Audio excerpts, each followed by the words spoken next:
Parfois, tout bascule sans prévenir. Une relation s'effondre, un emploi disparaît, un projet échoue, la santé vacille, et en un instant, tout ce que tu avais construit semble partir en poussière. Tu regardes autour de toi et tu ne reconnais plus ta propre vie. Tu avances, mais ton cœur est figé. Tu respires, mais ton âme étouffe. Mais écoute bien. Ce n'est pas la fin. Ce n'est pas un accident. Ce n'est pas le chaos, c'est une transition. Quand tout se brise, Dieu ne regarde pas avec indifférence. Il voit. Il entend. Il comprend. Et plus encore, il agit. Dieu ne reconstruit jamais sur des ruines par hasard. Il permet parfois l'effondrement, non pour te punir, mais pour poser des fondations plus profondes, plus solides, plus alignées avec sa volonté. Tu crois que tu perds quelque chose. Mais Dieu est peut-être en train de te libérer de ce qui te limitait. Ce que tu vis aujourd'hui peut être douloureux, oui, mais ce n'est pas vide de sens. Ne lâche pas. Car derrière les débris de ce que tu perds, se cache déjà la structure de ce que Dieu prépare. Écoute bien, cette parole pourrait bien raviver ton espérance. L'effondrement n'est pas l'abandon. Car je connais les projets que j'ai formés sur vous, dit l'Éternel, projets de paix et non de malheur, afin de vous donner un avenir et de l'espérance. Jérémie 29, 11. Quand tout s'effondre, la première pensée qui surgit dans le cœur humain est souvent celle-ci. Dieu m'a-t-il abandonné? Tu regardes autour de toi et rien ne ressemble à ce que tu avais espéré. Ce qui était solide s'est écroulé. Ce qui te rassurait a disparu. Tu as perdu des repères, des liens, des certitudes. Et dans ce vide, une peur s'installe, et si c'était fini? Et si Dieu s'était détourné? Mais la vérité est tout autre. L'effondrement n'est pas l'abandon. Ce n'est pas le retrait de Dieu, mais souvent son intervention cachée. Parce que là où toi tu vois la fin, lui voit un commencement. Là où toi tu vois une ruine, lui voit une fondation. Dieu n'est pas surpris par ce que tu traverses. Il n'a pas été pris au dépourvu. Il n'est pas absent dans le chaos. Il reste souverain, même quand tout semble hors de contrôle. Son plan pour toi reste intact. Oui, tu as peut-être perdu un emploi, une relation, un rêve. Mais Dieu n'a pas changé d'avis à ton sujet. Il n'a pas effacé ses projets. Il est encore à l'œuvre, même dans l'ombre. Joseph, l'histoire d'un effondrement stratégique. Souviens-toi de Joseph. Jeune homme aimé, favorisé, rempli de vision. Et pourtant, en peu de temps, tout s'est écroulé. Trahi par ses frères. Jeté dans un puits. Vendu comme esclave. Puis emprisonné pour un crime qu'il n'a pas commis. Où était Dieu? Pourquoi avoir laissé Joseph tomber aussi bas? Mais c'est là que le ciel parle plus fort que la logique humaine. Dans cette prison obscure, Dieu ne l'avait pas oublié. C'était un passage. Un détour nécessaire. Un terrain d'entraînement pour l'élévation future. Ce que Joseph ne voyait pas, c'est que Dieu utilisait l'effondrement pour le positionner au bon endroit. Au bon moment, pour devenir l'homme que l'Égypte allait appeler « Sauveur ». Il n'avait plus de manteau. Il n'avait plus de maison. Mais il avait encore la présence de Dieu. Et c'est tout ce qu'il fallait. L'effondrement révèle ce qui doit être reconstruit. Parfois, Dieu permet qu'une saison s'écroule non parce qu'elle était mauvaise, mais parce qu'elle était limitée. Tu ne peux pas entrer dans ta nouvelle destinée en portant les vieilles structures. Il faut que certaines choses tombent pour que d'autres puissent être bâties sur des bases plus solides. Tu pensais avoir perdu, mais tu as peut-être été délivré de ce qui t'empêchait d'aller plus haut. Et ce que tu considérais comme une cassure est en fait un redémarrage divin. Et maintenant, tu es peut-être dans la phase où tout semble brisé, où rien n'a encore été reconstruit. Tu es entre deux. Plus dans l'ancien, mais pas encore dans le nouveau. Et c'est là que la foi est essentielle. Croire que Dieu est encore là. Croire que même sans repère, tu es encore guidé. croire que ce désert n'est pas la fin, mais un chemin vers une terre promise. Tu n'es pas oublié. Tu n'es pas abandonné. Tu es conduit. Je ne suis pas oublié. Même si tout s'écroule, Dieu me voit. Il me tient dans sa main. Et il me conduit, même à travers les ruines. Je déclare que ce n'est pas la fin, mais une transition. Je crois que Dieu construit quelque chose de nouveau en moi. Je proclame que l'effondrement n'est pas ma défaite, mais le début de ma transformation. Un encouragement pour toi.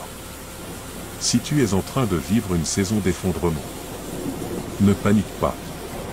Ne te décourage pas. Ce que tu vis ne disqualifie pas les plans de Dieu. Au contraire. Souvent, c'est le début de leur accomplissement. Reviens à cette parole de Jérémie 29, 11. Relis-la. Médite-la. Prie-la. Et répète-toi, Dieu a encore un avenir pour moi.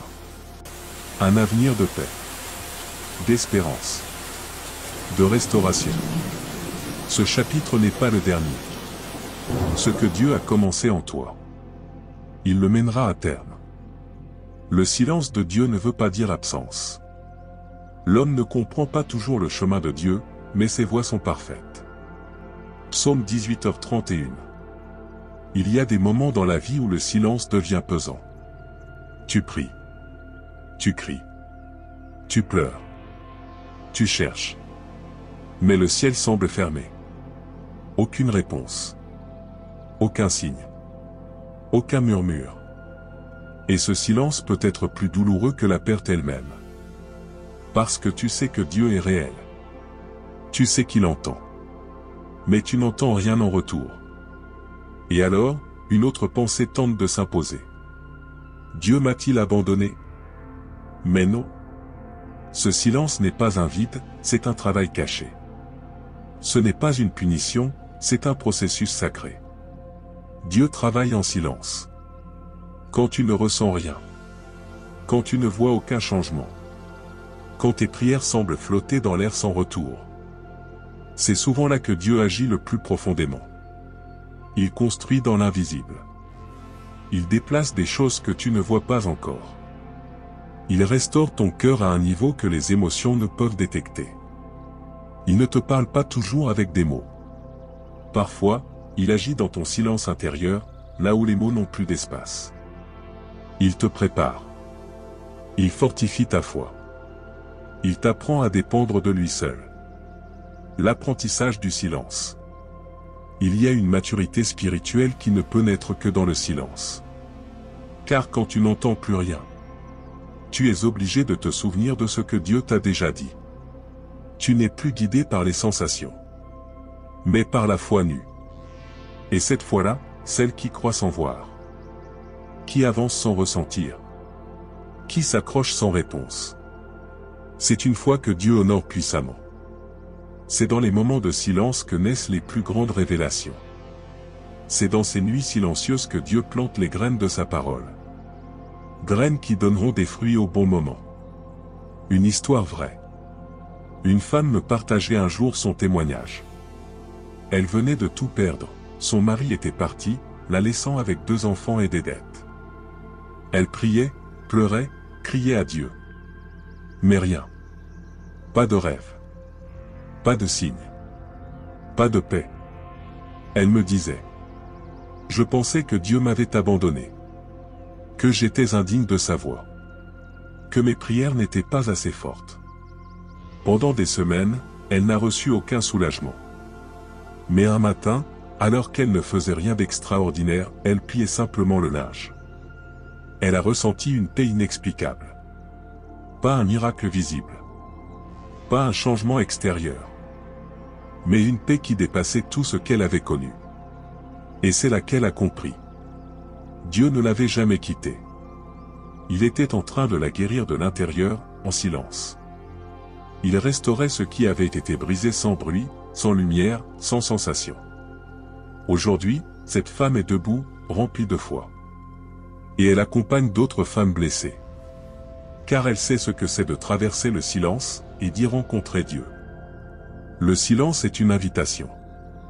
Quand Dieu se tait, il n'est pas absent, il t'attire. Il t'invite à aller plus profond. À ne pas chercher seulement les réponses, mais sa présence. Tu veux peut-être comprendre, mais Dieu veut que tu te connectes.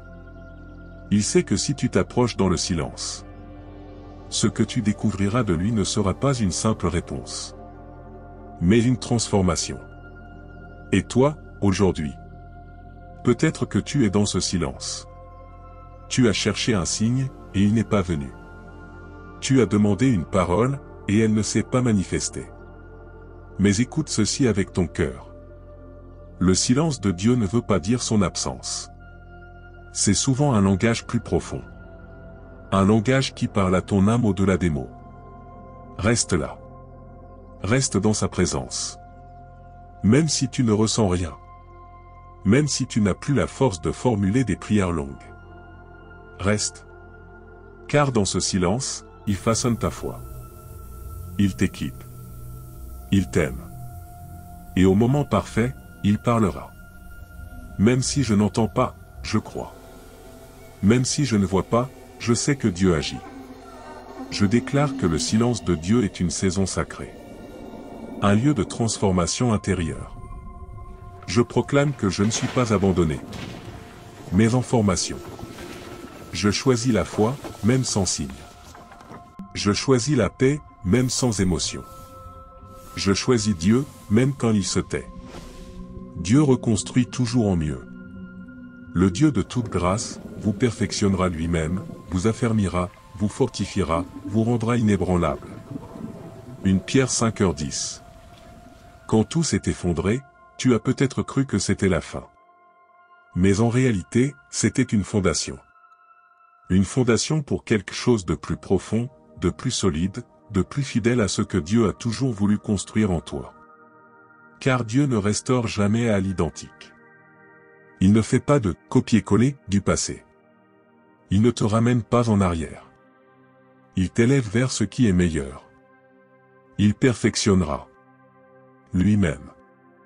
Le verset le dit clairement. Le Dieu de toute grâce vous perfectionnera lui-même. Pas par hasard. Pas à travers les circonstances seulement. Mais personnellement. Ce que Dieu veut faire en toi. Il ne le délègue pas. Il ne le bâcle pas. Il prend le temps de le faire lui-même. Parce que tu es précieux, à ses yeux. Dieu reconstruit avec plus. Il prend les débris de ce qui s'est brisé. Et au lieu de les recoller, il crée du neuf. Il bâtit une nouvelle version de toi. Plus stable dans la foi. Plus sage dans tes choix. Plus doux dans ton cœur. Plus fort dans l'épreuve. Plus sensible à sa voix. Chaque larme a arrosé une terre en attente de fructifier. Chaque silence a élargi l'espace de sa présence en toi. Chaque perte a préparé la place pour une révélation plus grande. L'effondrement devient le fondement. C'est peut-être justement à partir de ce que tu as perdu que Dieu veut bâtir ton appel. Ce divorce, cette trahison, ce deuil, ce rejet, peuvent devenir des piliers de ton témoignage. Souviens-toi, la croix de Christ était un symbole de souffrance. Mais Dieu en a fait le fondement de notre salut. La pire douleur est devenue la plus grande victoire. Et toi aussi, à ton échelle, tu peux voir ta blessure devenir source. Ce n'est pas une parole poétique. C'est une vérité spirituelle. Il fait jaillir une rivière dans le désert. Ésaïe 43, 19.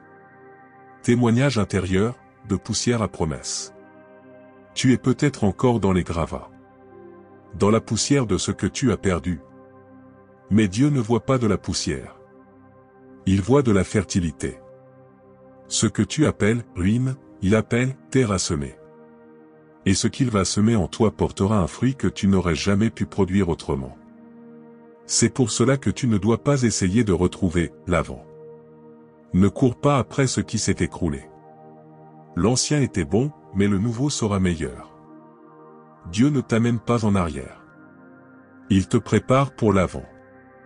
Un avant que tu ne vois pas encore, mais que lui, il dessine déjà. il rendra inébranlable. Tu ne seras plus la même personne. Pas plus dur, non. Mais plus solide. Tu ne seras pas insensible, mais ancré. Tu ne seras pas moins émotionnel, mais plus enraciné en Dieu. Et c'est cette stabilité nouvelle qui te rendra capable de porter ce que tu ne pouvais pas porter avant. Tu seras capable d'aimer, de servir, de bâtir sans peur de perdre. Parce que tu sauras que tout ce qui est bâti en Dieu ne s'écroule pas. Préparé, à plus grand. Tu te sens peut-être petit, en chantier, encore fragile. Mais laisse cette vérité te pénétrer doucement. Dieu te prépare à plus grand. Pas pour l'orgueil, mais pour sa gloire. Il veut que tu sois un refuge pour d'autres. Il veut que ton histoire soit un témoignage vivant. Il veut que ta reconstruction inspire d'autres ruines à renaître. Et ce « plus grand », ce n'est pas forcément plus visible. C'est parfois plus profond, plus aligné, plus éternel. Je crois que Dieu reconstruit ma vie avec puissance et amour. Il ne m'a pas abandonné. Il ne m'a pas puni. Il m'élève, il me restaure, il me prépare à plus grand. Même si je ne vois pas encore l'aboutissement. Je proclame que son œuvre en moi est parfaite. Je suis en chemin. Je suis en croissance. Et je suis entre les mains du Dieu qui reconstruit toujours en mieux. Quand tout s'effondre. Seigneur, je viens à toi ce soir. Le cœur lourd, les mains vides. Avec mes ruines, mes peurs, mes incompréhensions. Je ne cherche pas à te cacher ce que je ressens.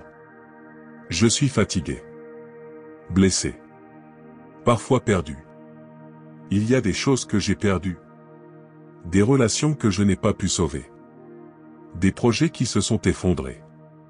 Des rêves que j'ai vus s'éloigner. Et je ne comprends pas tout, Seigneur. Pourquoi maintenant? Pourquoi comme ça? Mais malgré ce que je ressens, malgré le chaos intérieur, je choisis de m'approcher de toi. Je dépose devant toi tout ce que je ne contrôle plus. Je te donne mes silences et mes cris. Mais pourquoi et mes larmes? Ma colère muette, et mes espoirs blessés. Je choisis de croire, même au milieu de l'incompréhensible, que tu n'as pas fini d'écrire mon histoire. Tu es l'auteur. Tu es le maître du temps. Et même quand tout semble se briser, tu vois plus loin que moi. Seigneur, je m'attache à cette promesse silencieuse que je sens en moi. Tu me relèveras. Tu me rendras plus fort. Même si mes mains ne savent plus reconstruire. Je t'ouvre la porte de mon cœur. Viens rebâtir ce que je ne sais pas reconstruire. Sois mon fondement. Pas seulement pour aujourd'hui, mais pour cette nouvelle saison qui s'ouvre. Une saison que je ne comprends peut-être pas. Mais que je choisis de te confier entièrement. Pose en moi des racines plus profondes. Construis quelque chose de plus solide. Et emmène-moi plus loin dans ta volonté. Je crois, Seigneur, même si mes yeux ne voient pas encore. Je crois que tu es en train de préparer quelque chose de plus grand. Je crois que tu travailles dans l'invisible. Et que rien de ce que j'ai perdu n'est plus précieux que ta présence dans ce que tu construis.